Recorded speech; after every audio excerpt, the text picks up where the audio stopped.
तर केतनच्या हत्येचे थरकाप उडवणारं प्लॅनिंग सियानं केलं होतं. अधिक माहिती पाहूयात. केतनच्या दिनचर्यावर तिचं बारीक लक्ष होतं.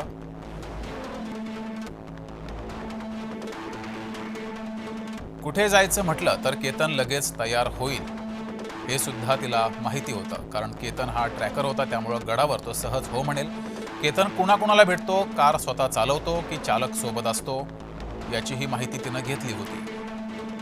कोणता विषय काढल्यावर केतन खुश असतो हे सुद्धा तिला माहिती होतं, याचीही माहिती तिनं घेतली होती. पुरावा मागे राहणार नाही यासाठी हत्या कशी करावी याची संपूर्ण माहिती तिनं ऑनलाईन घेतली होती. मोबाईलमधले चॅट आणि सर्च डेटा कायमस्वरूपी नष्ट कसा करावा याचीही माहिती तिनं घेतली होती. एका व्यक्तीला गडावरून ढकलण्यासाठी एक जण पुरतो की दोघं लागतात याचीही माहिती तिनं घेतली होती.